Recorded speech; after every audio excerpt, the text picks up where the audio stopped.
Strap yourself in because tonight I've got some belters for you. A boardroom leak rocking Celtic, Chris Sutton absolutely tearing Kris Boyd to shreds live on telly, and to top it all off, a Daizen Maeda moment at Rugby Park that might just change the way you see him forever. You'll want to hear this one, trust me. Stick around till the end because the last story is the big one you can't miss. Massive thanks to you for helping us smash 500 subscribers, but that's just the start. With more than 2,000 views on every story, if you hit subscribe right now, we'll fly past 1,500 subscribers, all backing the Celtic King. Let's prove once again that our support is miles beyond anything the Rangers could ever muster. We have 6 news a day to keep you updated with the mighty Celtic. Hit that subscribe button and be part of it.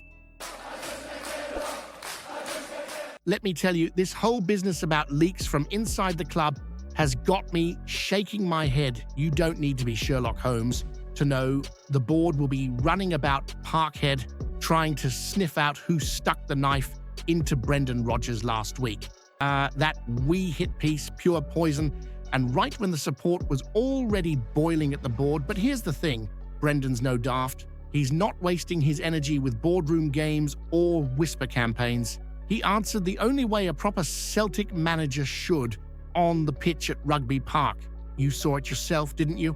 Daizen Maeda with the opener, the team fighting right to the death, and then the scenes at full time. Supporters right there with the players celebrating, smiling, belting out the songs. That's the answer.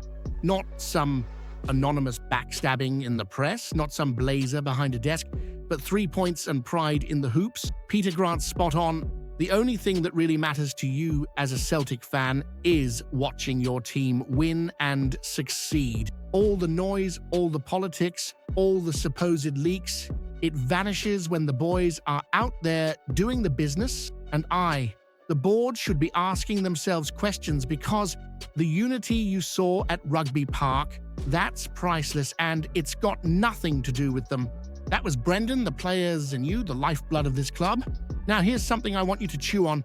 If this leak really did come from inside the walls at Parkhead, is it time the Celtic board finally got called out properly for undermining its own manager? What do you think? Should Brendan Rodgers be back to the hilt no matter what? Or is the board risking another John McGinn-style disaster?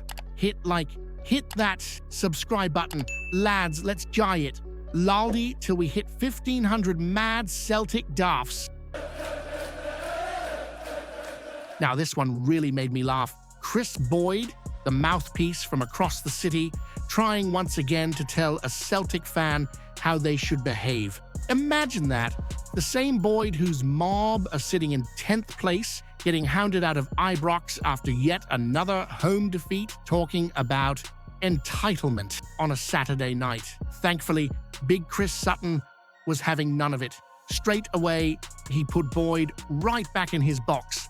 Sutton said what every Celtic supporter already knows in their bones.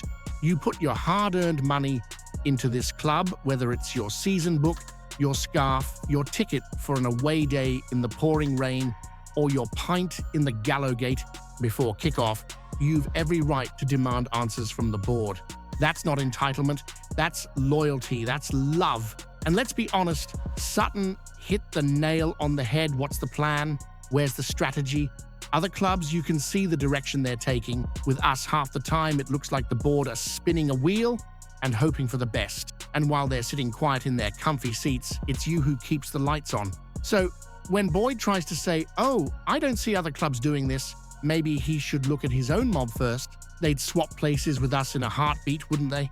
If their board were holding them back like ours sometimes does, their lot would be outside Ibrox with pitchforks and megaphones. Here's my question for you. Do you think the Celtic board are actually listening to you, the supporter who pays and bleeds for this club? Or are they hiding away, hoping the noise dies down?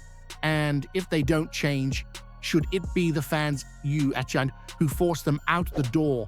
Hit that subscribe button, lades. Let's guy it, loldy, till we hit a 1,500 mad Celtic daffs. Daizen Maeda. That's a boy who just refuses to give in. After all the noise about him wanting away, after the transfer request, after clearing out his locker at Lennox Town, what does he do? He pulls on the hoops, bursts himself for the shirt, and pops up with a header that was pure class at Rugby Park. That's the kind of response you want, talking with his feet, not with statements in the papers. What caught the eye most wasn't just the finish, but the movement. Proper striker's instinct. He slipped in behind the defender, darted back across him, and met Saraki's cross with a header the keeper had no chance with. For a lad who's been doubted in that central role, it was the best run I've seen him make as a number 9. And look, we all know his future's uncertain. Brendan Rodgers has been aware of it since February, and chances are this will be his last season at Paradise. But if he's bowing out swinging, giving you every ounce of energy he's got left in his boots. That's Daizen all over.